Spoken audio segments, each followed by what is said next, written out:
Hello everyone, আসসালামু আলাইকুম। কেমন আছেন সবাই? আশা করি ভালো আছেন। আলহামদুলিল্লাহ, আমিও ভালো আছি। আমি এখানে কাতলা মাছ নিয়েছি, 8-10 পিস মাছ নিয়েছি। মাছগুলো সুন্দর করে ধুয়ে পরিষ্কার করে লবণ হলুদ মেখে রেখেছি। আর এখানে ঝিঙ্গা কেটে রেখেছি। চিংড়ি মাছ দিয়ে ঝিঙ্গা ভাজি করব। আর কাতলা মাছ দু পেঁয়াজু করব। সাথে নিচ্ছি মশলাগুলো। এখানে পেঁয়াজ কুচি নিচ্ছি, আর এখানে বাটা মশলা, পেঁয়াজ বাটা, রসুন বাটা, জিরা বাটা এগুলো নিয়েছি। আর চিংড়ি মাছ নিয়েছি ঝিঙ্গের সাথে দেওয়ার জন্য। আমি চুলায় একটা কড়াই বসিয়ে দিচ্ছি। মাছগুলো আমি ভেজে নিব। এখানে আমি তেল দিয়ে দিচ্ছি।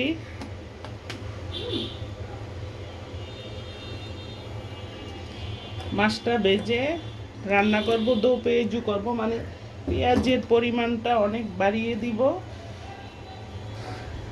আমার তেলটা একদম গরম করে নিয়েছি। আমি এখন তেলের ভিতরে একটু হলুদের গুঁড়া দিচ্ছি, কারণ মাছটা দিলে আর তেলটা ছিটবে না। একটু হলুদের গুঁড়া দিয়ে দিচ্ছি, চুলা নষ্ট হবে না আর কি।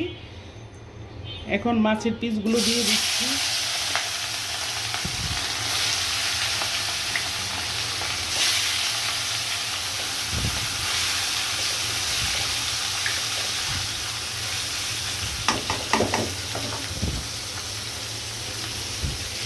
এইভাবে আমি মাছগুলো সব ভেজে নিব। আমার সঙ্গে থাকুন, কোথাও যাবেন না। আমার রেসিপিটি উপভোগ করুন। যদি ভালো লেগে থাকে তাহলে সাবস্ক্রাইব করবেন, লাইক কমেন্ট শেয়ার করবেন, বেল বাটনটি অন করে দিবেন প্লিজ। আপনাদের কাছে অনুরোধ থাকলো সম্পূর্ণ ভিডিওটি দেখবেন, টেনে দেখবেন না।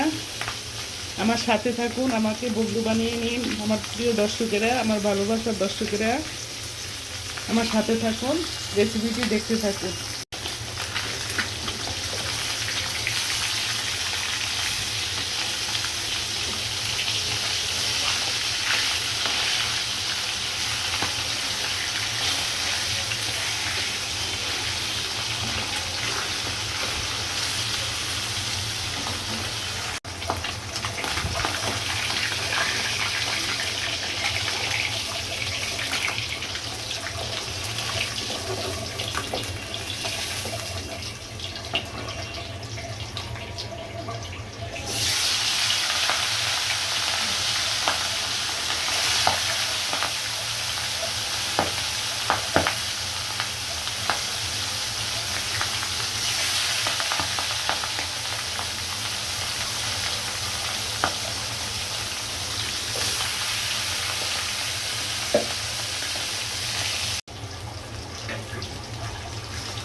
একটা হাঁড়ি বসিয়ে দিচ্ছি হাঁড়িতে তেল।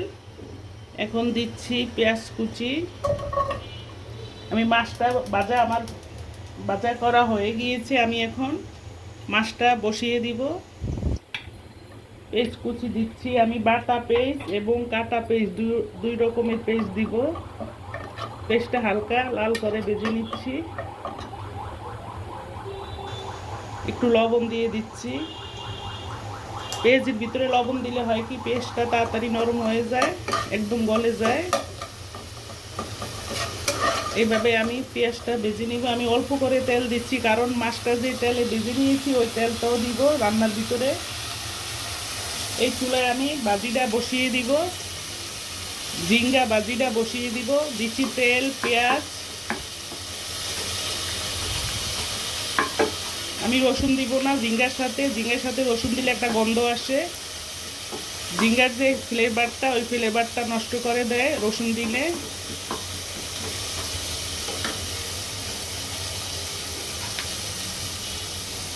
দিচ্ছি একটু লবণ। তারপরে দিচ্ছি চিংড়ি মাছগুলো দিয়ে দিচ্ছি।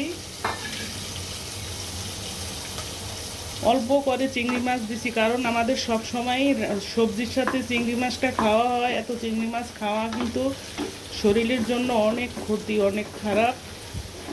চিংড়ি মাছ ছাড়া কোনো সবজি খেতে পারি না, এটাই আর কি সমস্যা।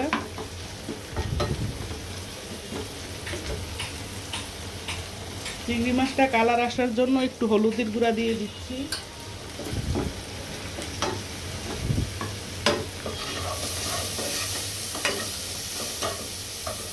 এখন এই চুলায় আমার পেঁয়াজটা ভাজা হয়ে গিয়েছে। আমি এখন বাটা মশলাগুলো দিব। এখানে হচ্ছে রসুন, আদা রসুন বাটা, জিরা বাটা, তারপরে হচ্ছে পেঁয়াজ বাটা।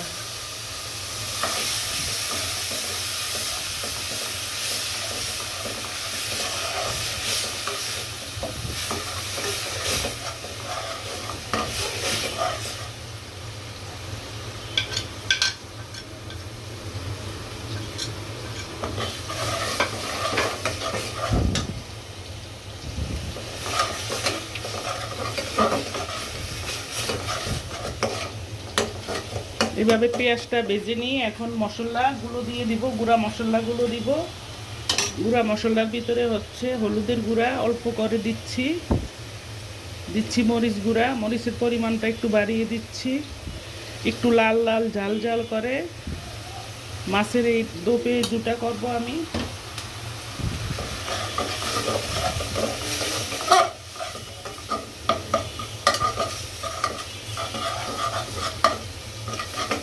একটু পানি দিয়ে দিচ্ছি।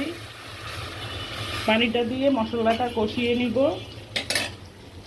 এই চুলায় আমার ঝিঙ্গা রান্না ভাজি করার জন্য যে পেঁয়াজটা চিংড়ি মাছটা দিচ্ছি, এটা ভাজা হয়ে গিয়েছে। এখন আমি এখান থেকে অল্প একটু বাটা পেঁয়াজ দিব, একটু জিরা বাটা দিব,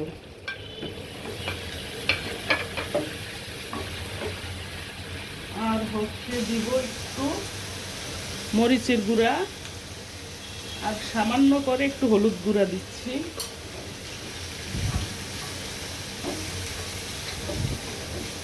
এইভাবে কষিয়ে নিয়ে আমি এখন ঝিঙ্গাগুলো দিয়ে দিচ্ছি।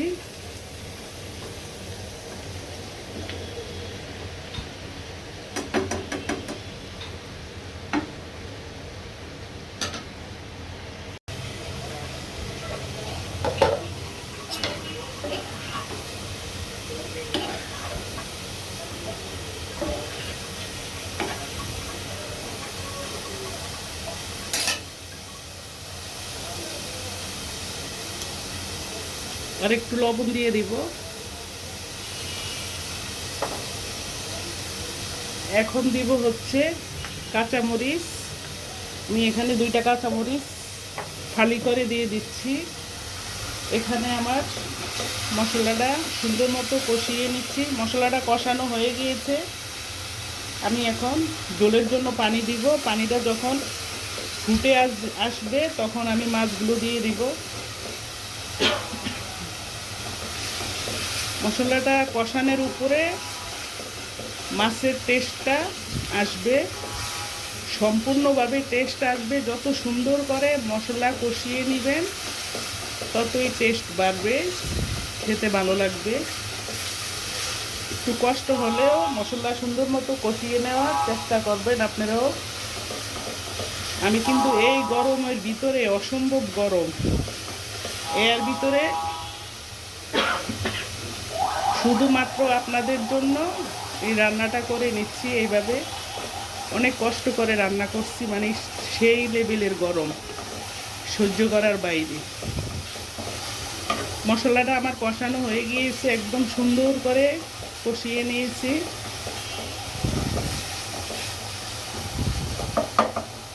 এখন হচ্ছে আমি ঝোলের জন্য পানি দিয়ে দিব। পানিটা যখন সুন্দরভাবে ফুটে আসবে তখন হচ্ছে আমি মাছগুলো দিয়ে দিব।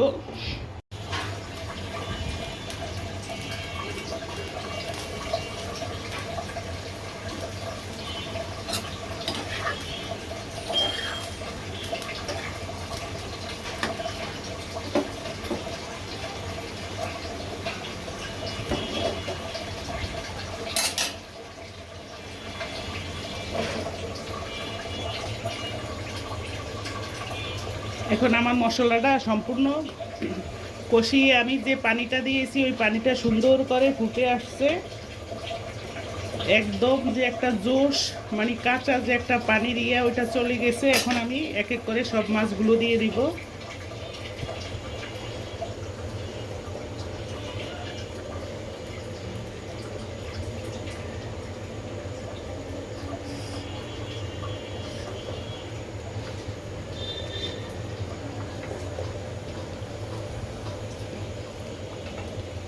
আমার আজকের মাছের রেসিপিটা হচ্ছে পেঁয়াজের উপরে অনেকগুলো পেঁয়াজ দিচ্ছি। এখানে মাছটা ভেজে নিয়ে পেঁয়াজ বেশি করে দিয়ে রান্না, মানে দো পেঁয়াজু ঝাল ঝাল করে লাল লাল করে সুন্দর মতো এভাবে রান্না করে নেবেন। আপনারাও দেখবেন খেতে অনেক মজা, দুর্দান্ত মজা। আমার কাছে ধনিয়া পাতা নাই, ধনিয়া পাতা থাকলে দিলে কিন্তু আরও সুন্দর একটা ফ্লেভার আসতো, কিন্তু ধনিয়া পাতাটা আমার কাছে নাই ঘরে। এখন আমি দিব কাঁচামরিচ আর একটু বাটা জিরা।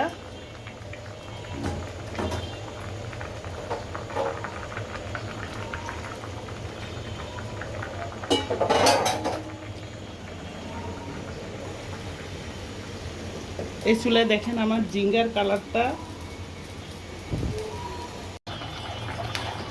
এখন আমি এই পর্যায়ে এসে আমি একটু ভাজা জিরার গুঁড়া দিয়ে দিচ্ছি। এটা হচ্ছে ভাজা জিরা। আমি কাঁচা জিরা বেটেও দিচ্ছি এবং ভাজা জিরাও দিচ্ছি। নামাবার আগ দিয়ে ভাজা জিরাটা দিচ্ছি। আমার মাছটা প্রায় হয়ে আসছে, আর একটু জলটা টানিয়ে নিতে হবে। প্রিয় দর্শক, আপনাদের কাছে যদি আমার এই দুটো রেসিপি ভালো লেগে থাকে তাহলে কমেন্ট করবেন, মতামত জানাবেন, লাইক কমেন্ট শেয়ার সাবস্ক্রাইব করবেন, বন্ধু বানিয়ে পাশে থাকবেন, রাখবেন। আমার প্রিয় আপুরা, আমার প্রিয় সোনামণিরা, আমার আন্টিরা, সবার কাছে আমার অনুরোধ থাকলো সবাই আমার চ্যানেলটার সাথে থাকবেন, আমাকে উৎসাহ দিবেন। তাহলেই আমি নিত্য নিত্য রেসিপি আপনাদের সাথে শেয়ার করব।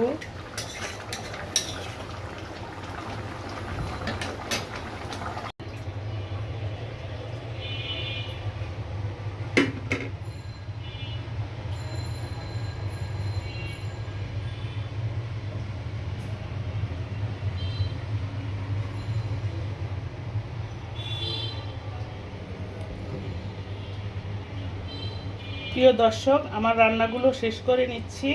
এখানে হচ্ছে সেই জিঙ্গা বাজিটা, চিংড়ি মাছ দিয়ে যে আমি জিঙ্গা বাজি করে নিয়েছি, এটা হচ্ছে সেই জিঙ্গা বাজি। আর এখানে হচ্ছে সেই কাতলা মাছের দো পেঁয়াজু। এটা হচ্ছে কাতলার দো পেঁয়াজু। দেখেন দেখতে জাস্ট ওয়াও, মাশাআল্লাহ, সবাই মাশাআল্লাহ বলবেন। অনেক ইয়ামি হয়েছে রান্নাটা, খেতেও অনেক সুস্বাদু হয়েছে। আমি একটু দেখেছি, খেয়ে অনেক টেস্ট হয়েছে। মাছের পিসগুলো দেখেন কত মোটা মোটা, একদম বড় বড়। আর মাছটা তো বিশাল আকারে বড় ছিল। এখানে আমি 8, 9, 10 পিস মাছ রান্না করে নিয়েছি। এটা হচ্ছে কাতলার দো পেঁয়াজু, আর এটা হচ্ছে চিংড়ি দিয়ে ঝিঙ্গা বাজি, আর সাথে হচ্ছে চিংড়ি মাছ ভর্তা। আমি অফ ক্যামেরায় ভর্তাটা করে নিয়েছি, চিংড়ি মাছ ভর্তাটা। দর্শক, আমার রেসিপিটি এখানেই শেষ করছি। সবাই ভালো থাকেন, সুন্দর থাকেন। আল্লাহ হাফেজ, আসসালামু আলাইকুম। আমার চ্যানেলটির সাথে থাকবেন।